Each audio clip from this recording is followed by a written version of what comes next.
Hi guys, this is Swathi here. ഇതൊരു travelogue ഒന്നുമല്ല, but എൻ്റെ ലൈഫിൽ ഉണ്ടായിട്ടുള്ള one of the best moments ഞാൻ നിങ്ങളായിട്ട് ഷെയർ ചെയ്യാമെന്ന് വെച്ചു. Hope you guys will enjoy.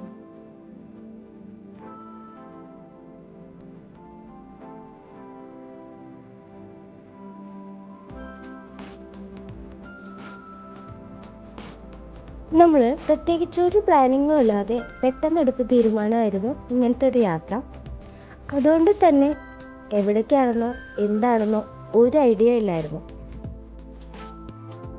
Food കഴിച്ചുകൊണ്ട് തന്നെ നമ്മുടെ യാത്ര തുടങ്ങാം. നമ്മൾ ഫുഡ് കഴിക്കാനായിട്ട് എത്തിയത് ഇവിടേക്കാണ്. ഇവിടുത്തെ ഒരു പ്രത്യേകത എന്ന് വെച്ച് കഴിഞ്ഞാൽ നമ്മളെപ്പോൾ എത്തിയാലും വെറൈറ്റീസ് ഓഫ് കഞ്ഞി നമുക്ക് ഇവിടെ നിന്ന് കിട്ടും. കുറേ നാളുകൾക്ക് ശേഷം നന്നായി എൻജോയ് ചെയ്ത് കഞ്ഞി അടിച്ചെത്തത് ഇന്നാണ്. First impression is the best impression എന്ന് പറയുന്ന പോലെ ഇവിടെ നിന്നൊട്ട് ഈ യാത്ര കളർഫുള്ളായിരുന്നു. ഉറക്കം വന്ന് തുടങ്ങിയെന്ന് തോന്നിയപ്പോൾ തന്നെ വേഗം കയറി റൂം എടുത്തു. അങ്ങനെ ഇന്നത്തെ ദിവസം അവസാനിച്ചു.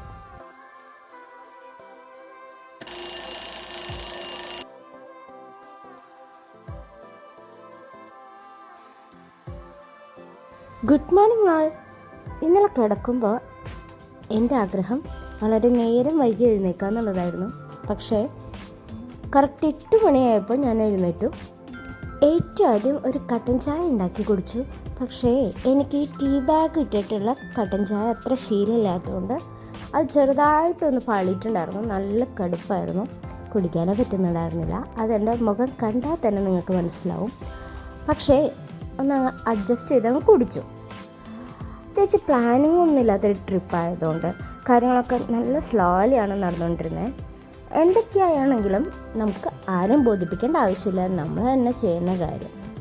അപ്പോൾ പിന്നെ കുറച്ച് പ്ലാനിങ് ഒന്നും ഇല്ലാതെ തന്നെ ചെയ്യണതാണ് നല്ലത്. ഇതിപ്പോൾ ഇന്നത്തെ ദിവസം എന്തൊക്കെയാണ് സംഭവിക്കാൻ പോകുന്നതെന്ന് ഒന്നും അറിയില്ല. എന്നാലും നമ്മുടെ കാര്യങ്ങളൊക്കെ അതുപോലൊക്കെ തന്നെ നടക്കട്ടെ. ഞാൻ അതിന് ശേഷം കുളിച്ച് റെഡിയായി. ഇത് ഞാൻ എന്നെ തന്നെ നോക്കിക്കൊണ്ട് നിർവൃതി അണയുന്നതാണ്. ഇപ്പം എനിക്ക് നല്ല കൺഫ്യൂഷനുണ്ട്, മുടി അഴിച്ചിടാനോ കെട്ടിവെക്കുന്നോ. അവസാനം ഞാനങ്ങ് തീരുമാനിച്ചു. പക്ഷേ ഇതിനിടയിൽ കുറച്ച് ഗ്യാപ്പ് വരുന്നുണ്ട്. അതൊന്നുമല്ല, എൻ്റെ ഹസ്ബൻഡിന് ചായ വേണമെന്നും പറഞ്ഞുകൊണ്ട് ബഹളം വെച്ചുകൊണ്ടിരിക്കുക, ചായ എന്നും പറഞ്ഞുകൊണ്ട്. അപ്പോൾ അതിനിടയിൽ ഞാൻ ചായ ഉണ്ടാക്കി കൊടുക്കാനൊക്കെ പോയിട്ടുണ്ട്. അവസാനം ഞാൻ മുടി കെട്ടിവെക്കാന്നുള്ള തീരുമാനത്തിലെത്തി. അങ്ങനെ ഞാൻ മുടി കെട്ടിവെച്ച് അപ്പോൾ എന്തോ ഒരു കുറവുള്ള പോലെ എനിക്ക് തോന്നി. അത് വേറൊന്നുമല്ല, വാച്ച് പണ്ടേ എൻ്റെ കോൺഫിഡൻസിനെ ബാധിക്കുന്ന ഒരു കാര്യമാണ്. എപ്പോഴും ഞാൻ വാച്ച് കെട്ടിയിട്ട് പുറത്തിറങ്ങാറുള്ളൂ. ഇന്നത്തെ വീഡിയോയിൽ ഒരു സർപ്രൈസ് ഉണ്ട്. സർപ്രൈസ് എപ്പോഴും സർപ്രൈസാണ്. അത് ഞാൻ കുറച്ച് കഴിഞ്ഞ് പറയാം. ഇതിനിടയിൽ എൻ്റെ മിസ്റ്റർ ചായക്ക് ചൂട് കൂടുതലാണെന്നും പറഞ്ഞുകൊണ്ട് എന്നെ വിളിക്കുന്നുണ്ട്. ആ ഗ്യാപ്പിൽ എൻ്റെ ഡ്രസ്സിൽ ആ ചായ അങ്ങ് തട്ടിപ്പോവുകയും ചെയ്തു. ഇനി എൻ്റെ റെഡി ആവലൊക്കെ കഴിഞ്ഞ് മൂവി ടൈമാണ്. ഇനി എൻ്റെ ഹസ്ബൻഡ് ഒന്ന് റെഡി ആയി വരുന്നത് വരെ എനിക്ക് സിനിമ കാണാം. ഇതാണ് ഞാൻ നേരത്തെ പറഞ്ഞ സർപ്രൈസ്. ഇദ്ദേഹത്തെ നിങ്ങൾ എൻ്റെ വീഡിയോയിൽ കണ്ടിട്ടുണ്ടാവില്ല, പക്ഷേ ഇന്ന് ഞാൻ കൈയോടെ പൊക്കി. ഇതാണ് എൻ്റെ ഹസ്ബൻഡ്, മിസ്റ്റർ കൃഷ്ണപ്രസാദ്. ഞാൻ KP എന്ന് വിളിക്കും. ഈ മുഖം ഒന്ന് ഓർത്ത് വെച്ചോളൂ, വീഡിയോയിൽ ഉടനീളം കാണാവുന്നതാണ്. നേരം വെളുത്ത് ഇത്രയായിട്ട് നമ്മൾ ഫുഡൊന്നും കഴിച്ചിട്ടുണ്ടായിരുന്നില്ല. അപ്പോൾ ആദ്യം തന്നെ നമ്മുടെ ലക്ഷ്യം ഫുഡ് കഴിക്കുക എന്നുള്ളതായിരുന്നു, ബ്രേക്ക്ഫാസ്റ്റ് കഴിക്കുക എന്നുള്ളതായിരുന്നു. അപ്പോൾ നമ്മൾ കേരള ഫുഡ് ഇൻസ്പയർഡ് ആയിട്ടുള്ള ഒരു സ്ഥലമാണ് നമ്മൾ ചൂസ് ചെയ്തിട്ടുണ്ടായത്. അൺഫോർച്ചുനേറ്റ്ലി ഞായറാഴ്ച ആയതുകൊണ്ടും the shop was close. Plan B എൻ്റെ ഒരു സ്വപ്നമായിരുന്നു, ജീവിതാഭിലാഷമായിരുന്നു. അത് ഇത്ര പെട്ടെന്ന് സാധിക്കുന്ന ഞാൻ ഒരിക്കലും വിചാരിച്ചതല്ല. അത് ഷെഫ് പിള്ളை റെസ്റ്റോറൻറ്റ്. അതിനിടയ്ക്ക് ഒരു തമാശ ഉണ്ടായേ. അങ്ങോട്ട് കയറി ചെല്ലുമ്പോൾ ഒരു 45-നും 55-നും ഇടയിൽ പ്രായം തോന്നിക്കുന്ന ഒരാളെ നമ്മളെ തന്നെ നോക്കിക്കൊണ്ടിരിക്കുന്നുണ്ട്. ആളുടെ നോട്ടൊക്കെ കണ്ടപ്പോൾ ഞാൻ വിചാരിച്ചത് ഷെഫ് പിള്ളയാണെന്ന്.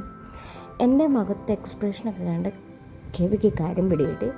KP ഒട്ടന്നെ പറഞ്ഞു, നീ ഉദ്ദേശിക്കുന്ന ആളല്ല കേട്ടോ അത്. ഞാൻ മനസ്സിൽ കണ്ടത് KP മാനത്ത് കണ്ടു. അങ്ങനെ ഭാഗ്യത്തിന് ഒരു ചമ്മലിൽ നിന്ന് രക്ഷപ്പെട്ടു. നമ്മൾ ഈ കഴിച്ചുകൊണ്ടിരിക്കുന്നതിന് ബ്രേക്ക്ഫാസ്റ്റ് എന്നാണോ ലഞ്ച് എന്നാണോ പറയേണ്ടതെന്ന് എനിക്കറിയില്ല. കാരണം ഇന്നത്തെ ആദ്യത്തെ ഭക്ഷണം നമ്മളിപ്പോഴാണ് കഴിക്കുന്നത്. സമയം ഏകദേശം 12 മണിയായിട്ടുണ്ട്. എന്തൊക്കെയാണെങ്കിലും നമ്മൾ ഫുഡ് കഴിച്ച് വേഗം തന്നെ അവിടെ നിന്ന് ഇറങ്ങി.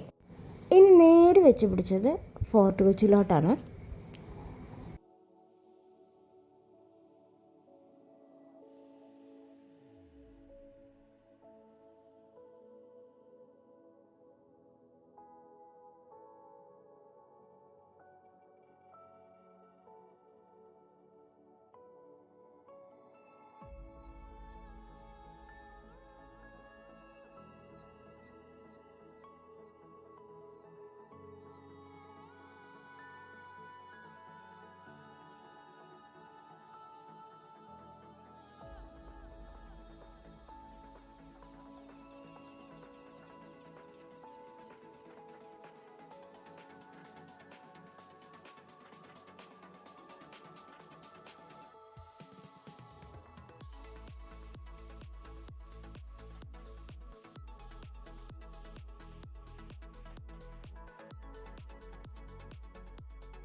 പണ്ട് പുലിവാൽ കല്യാണത്തിൽ സലിംകുമാർ പറഞ്ഞ പോലെ കൊച്ചി എത്തി. ഇനി അങ്ങോട്ടേക്കാണ് ഫോർട്ട് കൊച്ചി മാത്രം അവകാശപ്പെടുന്ന കുറേ സൗന്ദര്യം നമുക്ക് ആസ്വദിക്കാൻ പറ്റുന്നത്. പെട്ടെന്ന് നോക്കിക്കഴിഞ്ഞാൽ നമ്മൾ കേരളം വിട്ടു എന്ന് സംശയിച്ചു പോകുന്ന തരത്തിലുള്ള കുറേ കാര്യങ്ങളാണ് നമുക്കിവിടെ കാണാൻ കഴിയുന്നത്. കുറേ വിദേശീയരെ കാണാം, ഡച്ച് നിർമ്മിതിയിലുള്ള കുറേ ബിൽഡിങ്സ് കാണാം. അതുപോലെ തന്നെ ഇവിടുത്തെ ഒരു സംസ്കാരം തന്നെ നല്ല വ്യത്യാസമുണ്ടെന്ന് തോന്നുന്നു. നമ്മളിവിടെ കുറേ ഫോട്ടോസൊക്കെ എടുത്തു, പിന്നെ ചെറിയ പർച്ചേസൊക്കെ നടത്തി.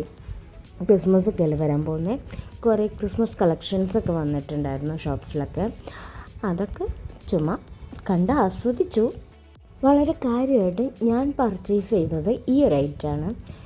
ഈ ഒരു സംഭവത്തിന് എൻ്റെ ലൈഫിൽ വളരെ പ്രാധാന്യമുണ്ട്. ആൻഡ് ഇത് ഒരു വീഡിയോ ആയിട്ട് ഞാൻ ചെയ്യാൻ ആഗ്രഹിക്കുന്നുണ്ട്. അപ്പോൾ ഭാവിയിൽ ഇതിൻ്റെ ഒരു വീഡിയോ കാണാം. പോയ വഴിയെ തന്നെ നമ്മൾ ബീച്ച് സൈഡിലെത്തി. കുറച്ചും കൂടി ഇരുട്ടിയിട്ടുണ്ടായിരുന്നു, വെയിലൊക്കെ മങ്ങിയിട്ടുണ്ട്. പിന്നെ മോസ്റ്റ് ഇമ്പോർട്ടൻറ്റ് ആൾക്കാരുടെ എണ്ണം കൂടിയിട്ടുണ്ട്, നല്ല തിരക്കായിട്ടുണ്ടായിരുന്നു. പക്ഷികളൊക്കെ കൂട്ടിൽ കയറാനുള്ള തിരക്കിലായിരുന്നു. കുറേ കടൽ കാക്കകളെ കണ്ടു, പിന്നെ ഞണ്ടിനെ കണ്ടു, കൊക്കിനെ കണ്ടു, പിന്നെ അങ്ങനെയൊക്കെ കുറേ കാഴ്ചകളൊക്കെ കണ്ടു. ലൈറ്റ്സൊക്കെ ഓണായി തുടങ്ങിയിട്ടുണ്ട്. പിന്നെ പോയ ബോട്ട്സ് എല്ലാം തിരിച്ച് കരയ്ക്ക് വന്നുകൊണ്ടിരിക്കുകയാണ്. കപ്പലുകൾ കണ്ടു.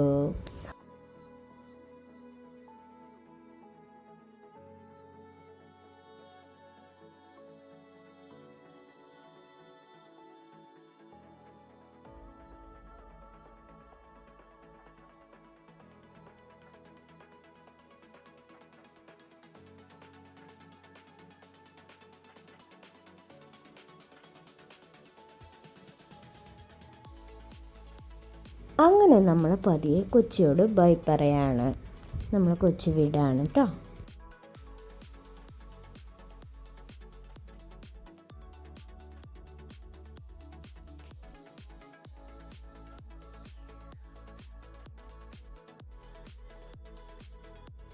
തിരിച്ചു പോരുമ്പോഴും ഒരു ട്വിസ്റ്റ് ഉണ്ടായി. അത് ചെറിയൊരു ഫ്ലാഷ് ബാക്കാണ്. നമ്മൾ ഒരു 10-15 മിനിറ്റ് മുൻപ് ഞാൻ കാറിൽ കയറുന്ന ടൈം,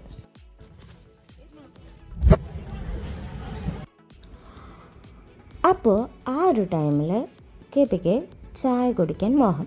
എന്നോട് ചോദിച്ചപ്പോൾ ഞാൻ നോ താങ്ക്സ് പറഞ്ഞ് കാറിൽ തന്നെ ഇരുന്നു. കുറച്ചധികം നേരം ഞാൻ പോസ്റ്റ് ആയിട്ടുണ്ടായിരുന്നു. അപ്പോൾ ഒരു 10-15 മിനിറ്റ് കഴിഞ്ഞപ്പം 2 പോലീസ് ഓഫീസേഴ്സ് എൻ്റെ അടുത്ത് വന്ന് പറഞ്ഞു, നിങ്ങൾ എത്രയും പെട്ടെന്ന് കാറെടുത്ത് പോവുകയാണെങ്കിൽ നിങ്ങൾക്ക് ബ്ലോക്കില്ലാതെ പോകാൻ പറ്റും, അല്ലെങ്കിൽ നിങ്ങളുടെ ഫ്രണ്ടിൽ വേറെ വണ്ടികൾ ആരെങ്കിലും വന്ന് പാർക്ക് ചെയ്ത് കഴിഞ്ഞാൽ നിങ്ങൾക്ക് പോകാൻ പറ്റില്ല. സംഭവം ശരിയാണ്. നമ്മൾ കുറച്ചധികം നേരമായി അവിടെ കിടക്കുന്നു. അവർ നമ്മൾ വാച്ച് ചെയ്തുകൊണ്ടിരിക്കുക എന്നുള്ള സത്യം എനിക്ക് അപ്പോഴാണ് മനസ്സിലായത്. അതിനിടയ്ക്ക് പോലീസുകാർക്ക് എന്താ എൻ്റെ കാറിൽ കാര്യം എന്ന മട്ടിൽ KP പാഞ്ഞെത്തിയിട്ടുണ്ടായിരുന്നു. അങ്ങനെ നമ്മൾ ആ പോലീസ് ഓഫീസേഴ്സിൻ്റെ അടുത്ത് തന്നെ വഴി ചോദിച്ചപ്പോൾ അവരാണ് നമുക്ക് പറഞ്ഞു തന്നത്, ബൈ റോഡ് പോകുന്നതിന് പകരം നമ്മൾ ജങ്കാറിൽ പോവുകയാണെന്ന് വെച്ച് കഴിഞ്ഞാൽ ഒരു 10-15 കിലോമീറ്റർ നമുക്ക് ലാഭിക്കാൻ പറ്റുമെന്ന്. അങ്ങനെ നമ്മൾ ഈ വഴി അങ്ങ് ചൂസ് ചെയ്തു. നമ്മൾ ജങ്കാറിലാണ് തിരിച്ചു വന്നത്.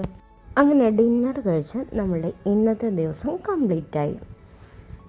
എന്തായാലും എനിക്ക് കുറേ സന്തോഷം നിറഞ്ഞൊരു ദിവസമായിരുന്നു ഇന്ന്. നമ്മളിന്നെടുത്ത കുറച്ച് ഫോട്ടോസ് ഞാൻ നിങ്ങളെ കാണിക്കട്ടെ.